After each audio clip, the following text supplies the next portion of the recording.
versículos. Josué 3 diz assim: levantou-se, pois, Josué de madrugada, e partiram de Sitim, ele e todos os filhos de Israel, e vieram até ao Jordão, e pousaram ali antes que passassem. E sucedeu que ao fim de 3 dias que os oficiais passaram pelo meio do arraial, e ordenaram ao povo, dizendo: quando virdes a arca da aliança do Senhor vosso Deus, e que os sacerdotes levitas a levam, partirei vós também do vosso lugar, e a seguireis.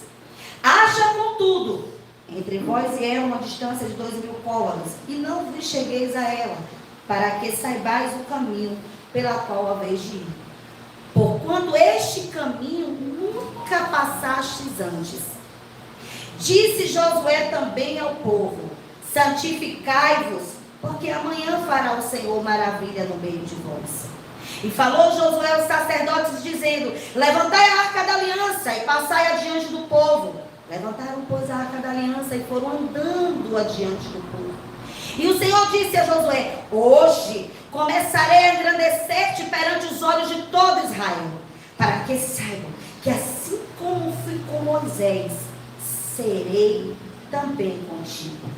Tu, pois, ordenarás aos sacerdotes que levam a arca da aliança, dizendo: quando chegardes à beira das águas do rio, parareis no Jordão.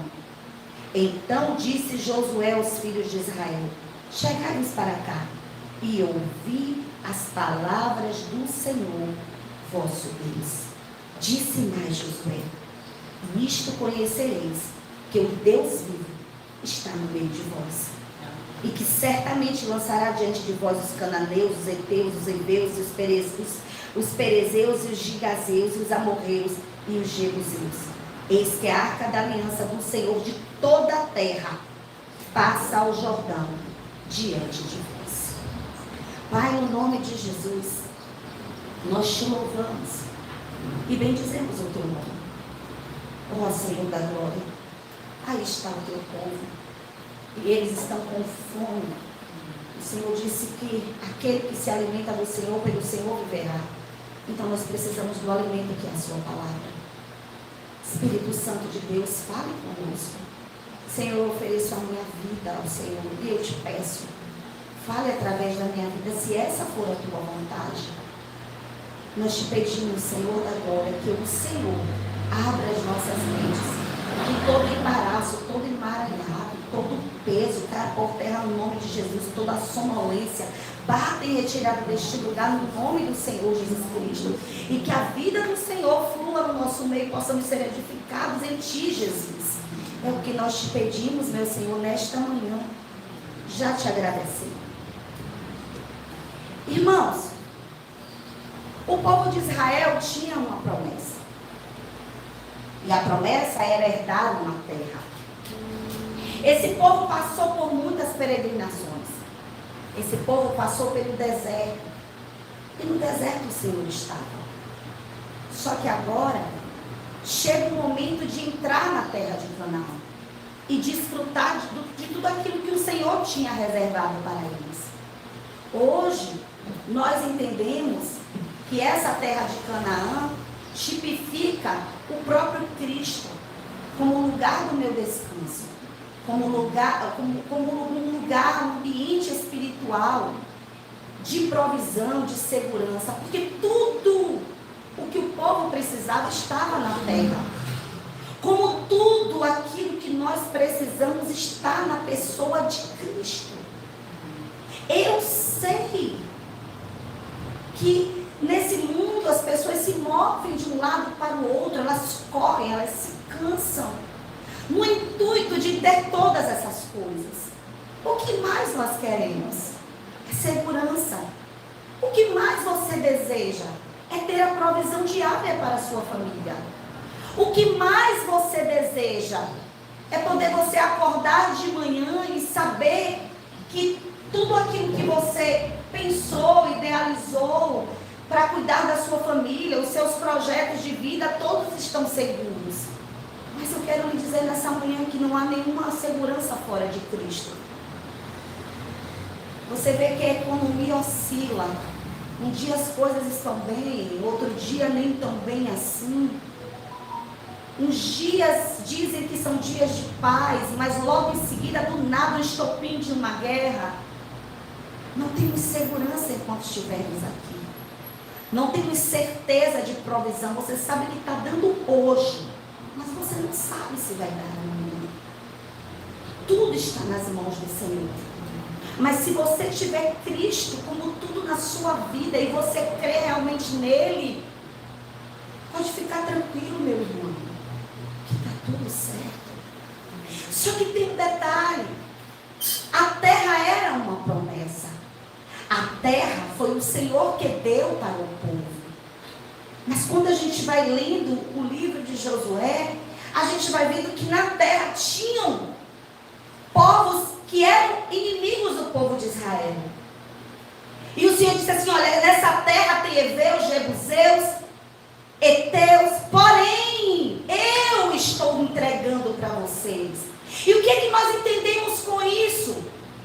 Que a partir do ponto em que nós estamos em Cristo, na pessoa dele, vão ter adversários que vão tentar impedir o desfrute da terra. Os gigantes estavam na terra. Nações inimigas estavam na terra e ao redor da terra. Entrar era um projeto de Deus. Agora, desfrutar teria que ter o esforço do homem. A terra era deles por direito, mas o desfrute dependia de algumas coisas. Nós, como povo de Deus, somos abençoados, somos prósperos. No direito, nós temos esse direito como herdeiros de Deus a resgatarmos. Cristo resgatou o governo para nós da terra. Só que a questão é: desfrutar ou não de um direito depende de você. É como alguém que ganha uma herança de um parente. Se você não se mover, não se esforçar e for lá em busca daquilo que já é seu direito, você não recebe, você não desfruta. Então disso também depende alguns princípios. Mesmo o juiz sabendo que é seu direito, que você é o dono, você não entra no desfrute se você não for lá e apresentar as suas causas e dizer: aqui, ó, eu sou o dono, eu tenho direito e agora eu quero desfrutar. O problema é que muitos cristãos estão de braços cruzados, esperando que Deus faça aquilo que é para eles fazerem. Meu querido, o que é para o Senhor fazer, Ele já fez. Resta somente você crer em Cristo e seguir os princípios da palavra para poder desfrutar. O povo de Israel tinha uma promessa de herdar. Uma coisa é direito, a outra coisa é desfrute. E se não nos movermos em direção à herança, segundo os requisitos que o Senhor já propôs no seu coração, nós não desfrutaremos. Deus tem os seus princípios e as suas exigências. E nós precisamos cumprir. Eu acho interessante que nada que está escrito por acaso. Josué, no capítulo 3, começa assim: levantou-se, pois, Josué de madrugada. Josué dormiu até tarde? Josué ficou se arrastando na cama, levanto, não levanto, vou, não vou. Ó, só levanta de madrugada para fazer algo aquele que nem conseguiu dormir direito, porque estava lá, passou, dormiu já pensando naquilo que ia fazer de manhã, não precisou nem do despertador. De manhã cedo. Sabe por quê? Porque você só acorda cedo para aquilo que é importante para você. Amém. Sobreviver. Josué tinha algo importante para fazer. Josué tinha algo importante para realizar. E eu imagino que Josué nem conseguiu dormir a noite toda. E aí de madrugada o homem desperta. E a Bíblia diz que eles partiram de Sitim. Presta atenção. Eles estavam em um ponto para começar algo novo. O Senhor disse assim: olha, o que vocês vão viver agora, vocês nunca viveram. O que eu vou fazer agora vocês nunca viram. Eu tenho algo novo para vocês. Só que para viver algo novo, nós temos que tomar posições novas. Você não pode tentar ou querer ser introduzido em algo novo, fazendo as coisas velhas. Ei, não encaixa, não dá, esqueça isso. Se é novo, é novo. Você já começou 2026. Dá até hoje? Hoje são 11, né? Então, se de 1º a 10 você fez as coisas velhas para começar algo novo, esqueça, você já começou errado. Então, a partir desse ponto, vamos começar coisas novas para sermos introduzidos no novo de Deus. Observe. Eles estavam em Sitim. Vamos lá? Para a gente poder entender? Abra aí, em Números 25, de 1 a 2. Vamos lá, vamos entender por que o Senhor colocou isso na sua palavra. Vamos lá? Vamos ler, irmãos.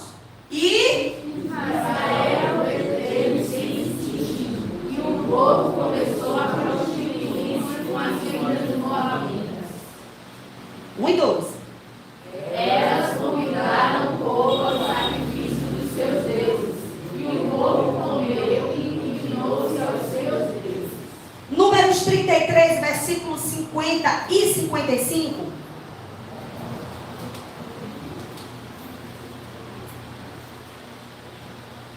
Números. Isso. Vamos lá? E falou o Senhor a Moisés nas famílias de Moabe, junto ao Jordão, na direção de Jericó, dizendo: Fala aos filhos de Israel e diz-lhes: quando houveres passado o Jordão para a terra de Canaã, lançareis fora toda a terra diante de vós, e desferireis todas as suas pinturas. Também desferei todas as suas imagens de fundição, e desfarei todos os seus altos. E tomareis a terra em possessão, e nela habitareis, porquanto vos tenho dado esta terra para possuir. Vamos lá. No episódio entre Balaão e Balaque, quando Balaque chama Balaão para amaldiçoar o povo, porque o povo estava crescendo, e funciona mais ou menos assim. Quando você está crescendo no conhecimento, na graça de Deus, é natural você prosperar em todas as áreas. E aí o que é que o inimigo faz? Já estou ficando preocupado. Fulano está expressando Cristo. É a imagem de Cristo. Fulano é o representante do Senhor aqui na terra. Sobre ele há um governo. Sobre ele há uma bênção. Isso começa a incomodar. Porque a Bíblia diz que nós estamos cercados de uma tão grande nuvem de testemunhas. E essas testemunhas olham para você e para a sua vida. E quando elas começam a olhar para você e ver que você está prosperando, que a sua família é abençoada, e você começa a refletir quem Cristo é na sua vida, você vira um testemunho vivo de que se Deus existe e de que esse Deus transforma. E isso incomoda o inimigo, porque atrapalha as estratégias dele. E quando o povo de Israel começou a crescer, começou a prosperar, e a fama do povo de Israel começou a se multiplicar, Balaque, o rei dos Moabitas, fica preocupado. E aí ele manda chamar Balaão e diz assim: Balaão, o negócio é o seguinte, amaldiçoa esse povo. Esse povo precisa ser amaldiçoado, porque esse povo está prosperando. Esse povo é a representação do Deus vivo nessa terra. Como Balaão pronunciou, todas as vezes que Balaão pronunciava a palavra, só saía bênção para o povo. Balaão ficou atormentado. Disse: que negócio é esse? Eu te contratei para amaldiçoar. E Balaão disse: Deus já decretou uma bênção sobre este povo, eu não posso revogar. Esse povo é abençoado. Esse povo é próximo. Eu estou até tentando amaldiçoar, mas eu não consigo. E ele não conseguiu amaldiçoar o povo, porque aqueles que carregam a presença de Deus, aqueles que carregam o Deus vivo dentro de si, O inimigo pode até tentar, meu querido, mas ele não consegue amaldiçoar, porque a primeira palavra foi de Deus. Aí ele diz assim, vamos de estratégia, cuidado. O seu adversário é estrategista. Já que eu não consigo amaldiçoar, eu faço eles pecar. Porque eu sei que se eles pecarem, Deus se retira do meio deles. E qual foi a sugestão de Balaão? Faz com que eles se misturem com as mulheres moabitas. Se misturando com elas, eles quebram o princípio da palavra. E Deus não tem como abençoar. E é nesse lugar, em Sitim, que o povo de Israel se mistura com as moabitas. E Deus envia uma praga no meio do povo. Porque o povo tinha se corrompido. Além de se prostituírem com as moabitas, eles também começaram a cultuar os deuses dos moabitas. E Deus se retira. Agora, o povo de Israel está em transição. Estão para atravessar o Jordão em Sitim. E aí o Senhor diz, eu tenho algo para fazer do outro lado. Eu tenho um novo tempo. Eu tenho um tempo de bênção. Eu tenho um tempo de desfrute. E a Bíblia diz que Josué está em Sitim. E Josué madruga para entrar no novo tempo. Josué se apressa para entrar no novo tempo. Josué não pensa duas vezes. Ele poderia dizer, está tudo certo, está tudo bom, estamos confortáveis. Por que atravessar o Jordão? Vamos ficar por aqui. Mas Josué ouve a voz de Deus. E o que está faltando por vezes em nós é a pressa em obedecer. É a pressa em seguir. É o esforço, é a dedicação. É o querer, irmãos. E diz que eles partem de Sitim. Ele e todos os filhos de Israel. E foram e pousaram ali, antes que passassem.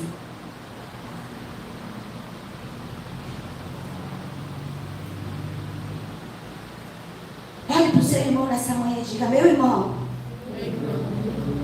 você quer vitória? Se apresse em sair de Sitim. Sitim não é lugar para você habitar.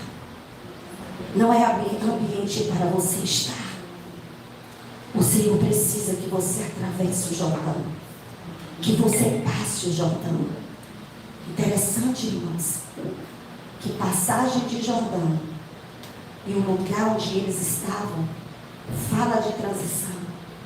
Ele disse, assim como eu fui, versículo 7 do capítulo 3 de Josué. E o Senhor disse a Josué, hoje começarei a engrandecer-te perante os olhos de Israel, para que saibam que assim como eu fui com Moisés, eu serei contigo. Como Deus foi com Moisés? Deus honrou Moisés no deserto,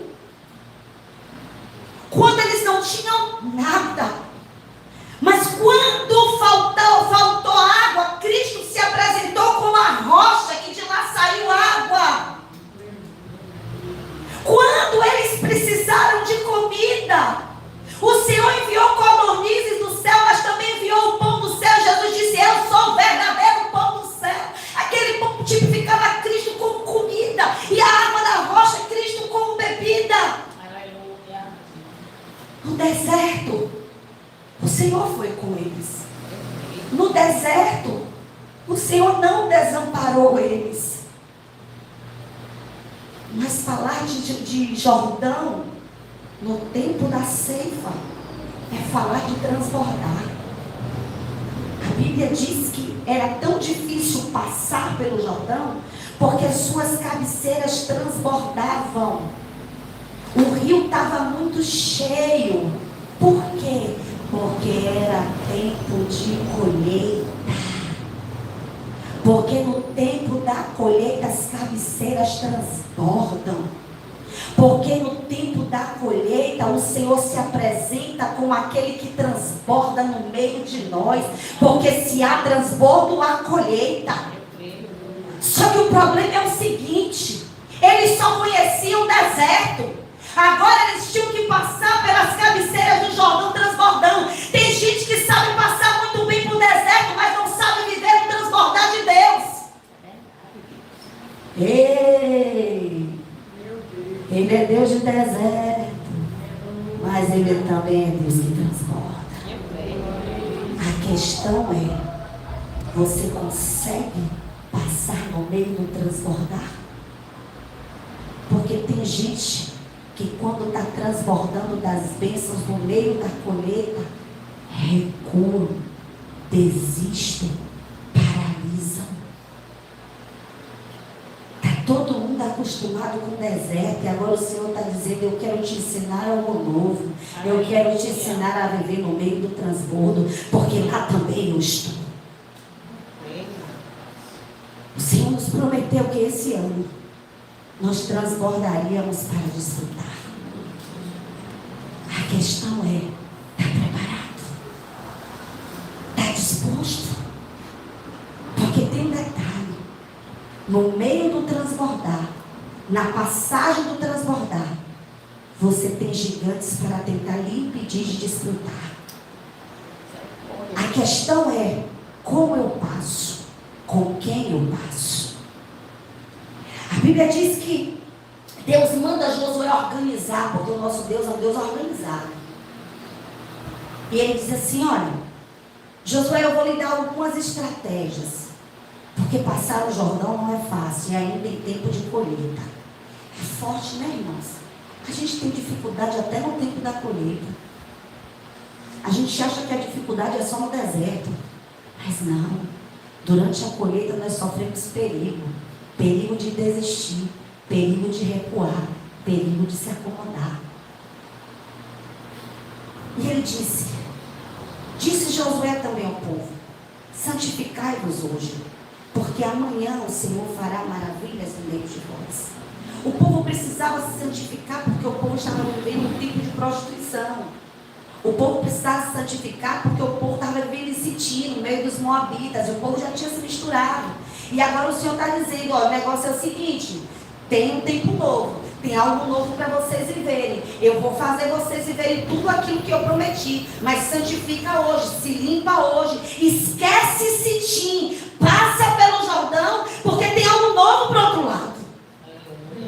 E aí ele diz assim: levantai a arca da aliança e passai adiante do povo. Irmãos, a arca tipifica Cristo. A arca tipifica a presença do Senhor no nosso meio. Tem um detalhe. Ele disse: pega os sacerdotes e levitas. Como é que a arca era levada, irmãos? Olha, o negócio é forte. Talvez se fosse a gente, agora veio isso aqui na minha mente, a gente pegasse a arca e botasse boiando no rio, empurrando para não ter o trabalho de botar no mundo. A gente está difícil. Somos por vezes tão preguiçosos e tão relaxados com as coisas do Senhor, que é bem provável, se fosse em alguns lugares, não vou dizer aqui, vou pegar lá para vocês, iam pegar a arca e dizer assim: vamos fazer o seguinte, vamos empurrando ela, que ela vai sozinha, ela vai boiando ali, ó, não é de madeira? Então ela vai boiando. Mas não é desse jeito. Não é do jeito que você acha. Não é do jeito que você quer. Deus tem os seus princípios. E só não desfruta quem não quer seguir os princípios de Deus. Aí depois fica culpando. Aí culpa o Senhor por aquilo que Ele não tem nada a ver. Tudo já foi estabelecido, irmãos. Nós precisamos somente seguir. Tem dificuldade disso? Eles teriam que levar a arca nos seus ombros. E os sacerdotes deveriam passar à frente e tomar uma distância para que o povo conseguisse enxergar. Ele disse: ó, não se aproxime, para que vocês tenham uma visão melhor. Ele disse: fica afastado da arca, porque vocês vão ver distante a direção que a arca está tomando. Observem o mover da arca, para onde ela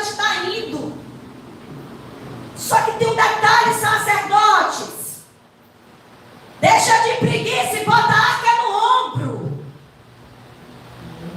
Sabe por quê? Ombro fala de força. Colocar a arca nos meus ombros é só tipo e figura que esse Deus, esse Senhor agora é a minha força. A arca nos meus ombros significa que a força não é mais minha. A força é dele que está em cima dos meus ombros. Quer passar no Jordão, meu querido? Não vai na força do seu braço, não. Se torna um com Cristo. Detalhe. Quando a arca caminhava, os sacerdotes caminhavam. Por quê? Porque a arca estava sobre eles. É o Deus que está dentro de você e sobre você. É o Cristo que é a sua cobertura. Não foi isso que o apóstolo Paulo disse? Todos aqueles que foram batizados em Cristo, de Cristo sois revestidos. Ele é a sua cobertura. É a presença dele dentro de você, mas também sobre você. E por onde você for, ele vai junto. Porque você e ele são um. Quando os sacerdotes estavam caminhando, o Senhor estava caminhando, irmãos. Quando eles pisaram, molharam os pés, eles não tiveram medo que a correnteza os levasse. Eles não tiveram medo de ficarem atolados no rio. Vocês sabem que rio atola. Rio tem pedras. Mas eles tomaram uma atitude. Nós precisamos tomar uma atitude, porque senão nós não desfrutaremos do que o Senhor tem. A promessa está do outro lado do Jordão, mas precisa de esforço. Vocês agora são os sacerdotes de Deus. Vós sois nação eleita, sacerdócio real, povo santo, povo adquirido. São vocês que se tornaram um com Cristo. E quando vocês põem o pé, o Senhor põe o pé também, porque Ele não está separado de vocês, Ele está unido a vocês.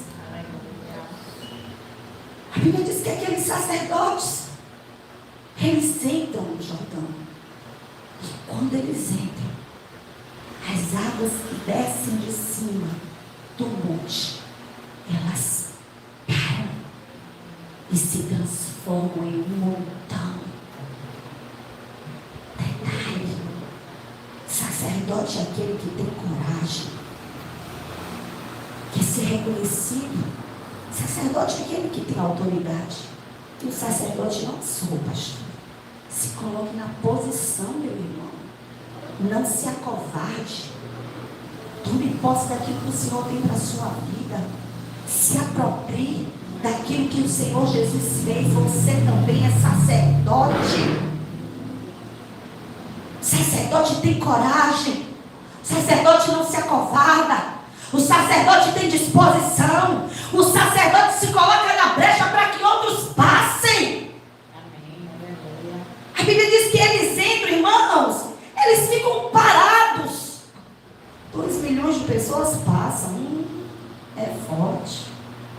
Será que algum sacerdote gritou e disse: ô Josué, tá pesado, manda essa mulata rápida aí. E esses meninos, Josué? Irmãos, tinham idosos, tinham as fitness, as magrinhas, mas também tinha as gordinhas. Tinha de tudo lá, irmãos. Mas o sacerdote esperou. Ele não teve medo que aquela muralha de água descesse e consumisse eles. Vocês sabem que é um risco. Sacerdote corre risco. E risco até de morte. Por amor ao Senhor e à obra dele. E se acontece alguma coisa e aquelas águas, aquela parede de água resolve desabar, vai todo mundo, irmãos. Quem vai primeiro é o sacerdote que está lá em pé e ainda está segurando a arca. Mas não, eles não tiveram medo, porque eles confiavam. Quem confia não tem medo, porque sabe o Deus que serve, que lhe garante vitória. Eles não tiveram medo, eles não tiveram pressa. A Bíblia não diz e Deus não esconde nada. As falhas dos homens de Deus são claras para nós. Os sacerdotes não murmuraram, mas esperaram, confiantes naquilo que o Senhor estava fazendo. Como sacerdotes de Deus, e que queremos viver o que o Senhor projetou para nós, precisamos aprender a descansar em Deus, confiando que o Senhor é poderoso para nos fazer passar o Jordão, e que nem no tempo de colheita eu sairei do propósito daquilo que o Senhor tem. Porque é muito fácil buscar ao Senhor quando estamos vivendo o deserto. Eu quero ver você buscar ao Senhor na mesma intensidade quando tudo está bem, quando nada falta e você está vivendo no tempo da colheita. São dois tempos diferentes, mas é o mesmo Deus que age em todos os tempos. O Deus que te viu no deserto é o mesmo que te vê no tempo da colheita. O Deus que te viu e te ajudou no deserto é o mesmo Deus que está em Canaã te aguardando e esperando o seu posicionamento. Vá para Efésios. Efésios 6:12. A terra é um direito e o seu desfrute também. Mas nós precisamos aprender a conviver com as forças espirituais que tentam nos impedir de desfrutar. Por quê? Não temos que lutar contra a carne e o sangue, mas sim contra os principados, contra as potestades, contra os príncipes das trevas deste século, contra os nossos espirituais da maldade e lugares várias celestiais. Presta atenção, irmãos. A terra é direito, mas você precisa entender que existe uma realidade espiritual. Vocês já pensaram que tudo aquilo que fazemos aqui na terra, para a gente ter resultado, exige um esforço nosso? Presta atenção. Você compra um carro. Observe que todo esse mover espiritual, ele tenta contra tudo aquilo que o Senhor tem para a sua vida. Você compra um carro. Alguém aqui é menino de não colocar no seguro? Não, né? O carro não é seu? É seu. Mas se você não botar no seguro, você pode perder. Alguém pode levar. É direito seu ser abençoado. Mas você precisa se esforçar para continuar desfrutando. Por quê? Porque existe uma força espiritual que peleja contra nós em todas as esferas e em todas as áreas das nossas vidas. E se você parar para raciocinar, meu irmão, se você não tiver discernimento espiritual, você ganha hoje e perde amanhã. Mas por que isso? Porque desde a queda do homem, desde o Éden, o homem só desfruta com esforço. E é por isso que o Senhor está dizendo a Josué: olha, Josué, se esforce, tenha bom ânimo. Assim como eu fui com Moisés, Josué capítulo 1, serei com você. Olha, Josué, a terra é sua, o direito é seu, mas tem um detalhe: foram os homens que deram direito ao inimigo agir na terra. Então agora vocês terão que se esforçar para colocar eles para fora. Agora vocês terão que se esforçar para manter o desfrute da terra. Só desfruta da terra se você seguir princípio, meu irmão. Acorde, para que você não perca tudo aquilo que o Senhor tem te dado. É seu, é direito. Mas o problema não está no vizinho, não está no concorrente, não está no parente. O problema está nas regiões celestiais, onde se opera um poder maligno que tenta a todo instante atrapalhar aquilo que o Senhor tem para a sua vida. Observe, você vai fazer uma cirurgia dentária. O que o médico diz? Antes de fazer a cirurgia, você tem que tomar um antibiótico. Por quê? Você não pagou pela cirurgia? O dente não é seu? A boca não é sua? Estava tudo certo, né? Mas se você não tomar algo preventivo, você perde aquilo que você pagou, aquilo que você conquistou e que é direito seu. Então toda a nossa vida, se você parar para analisar, você tem que estar o tempo inteiro na defensiva. Mas se Deus não for tudo em você e através de você, meu irmão, não tem como desfrutar da terra. Não tem como desfrutar das bênçãos. Irmãos, as coisas aqui na terra só subfiguram do que há no céu. O mundo físico, ele aponta para o mundo espiritual. Tudo é nosso. Tudo é nosso direito.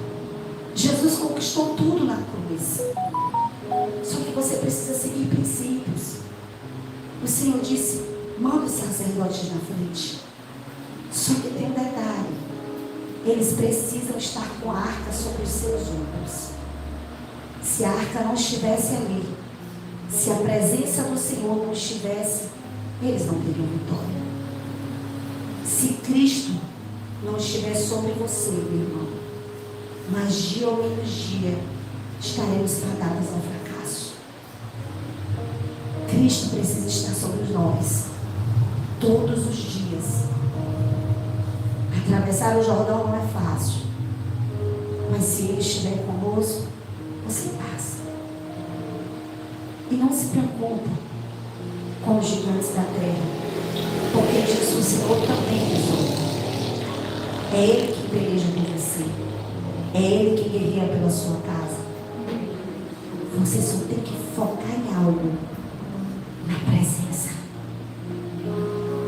Irmãos, o adversário não é preocupação nossa, é preocupação de Deus. O trabalho é dele. O seu foco é arca sobre os meus ombros.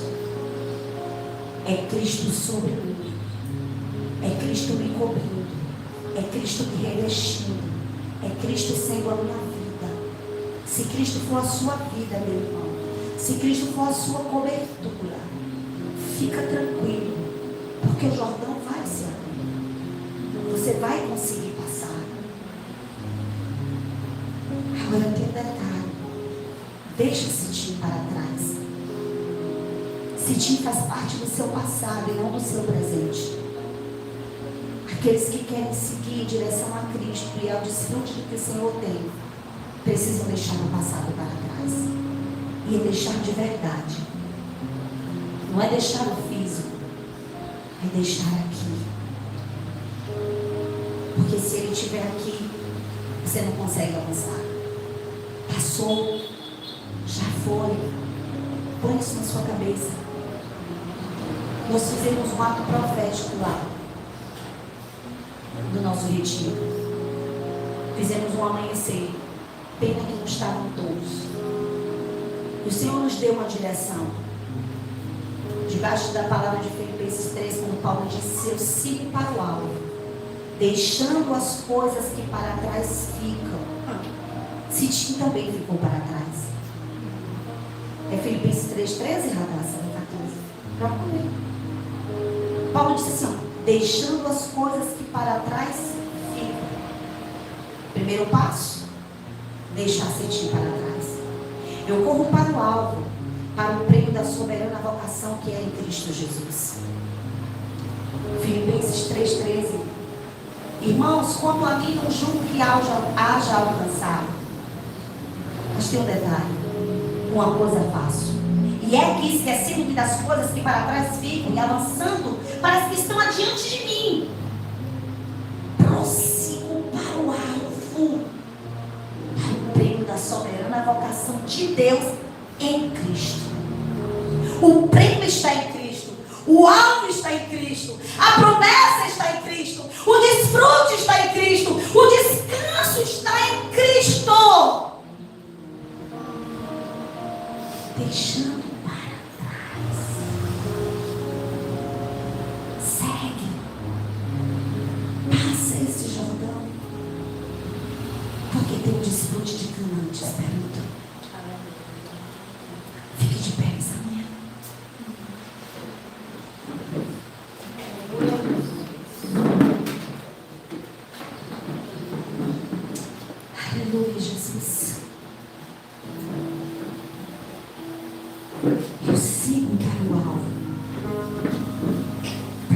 perseguir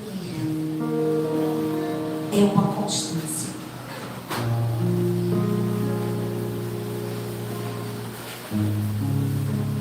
Deixe o cetim para trás. Coloque a arca nos seus ombros e siga.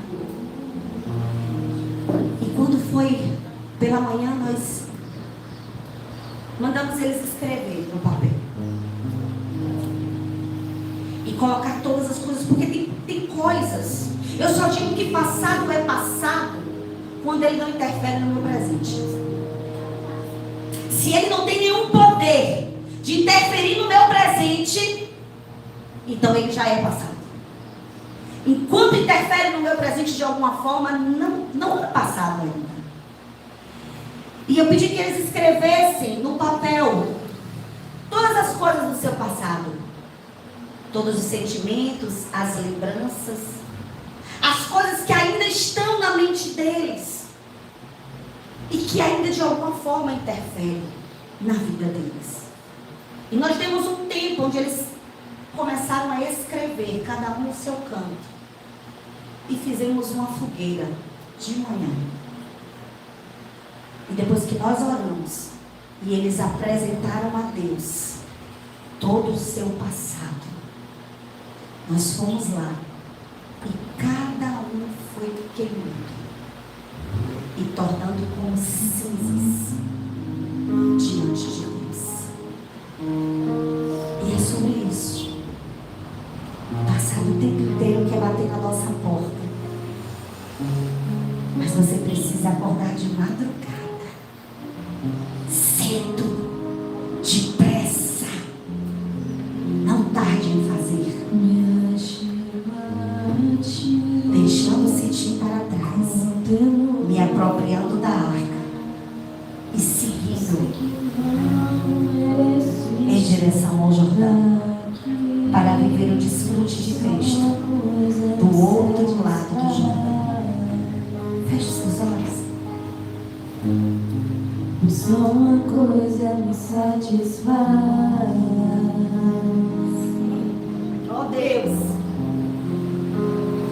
se pra carregar tua glória eu preciso estar coberto de sangue. Os sacrifícios que eu fiz ao longo do caminho. esse for o seu deserto. Você teve que Se deixar há um muita coisa. preço a ser pago pra ter a tua glória, só uma coisa me satisfaz. A glória de Deus estava na arca. Nesse lugar onde os anjos escondem o rosto de ti, nesse lugar eu preciso, eu quero estar, pois só uma coisa me satisfaz.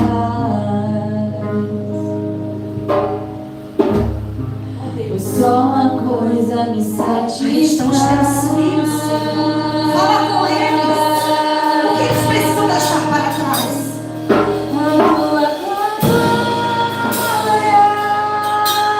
Para vivermos em tua glória, Senhor, o cetim tem que ser passado. O deserto é para trás.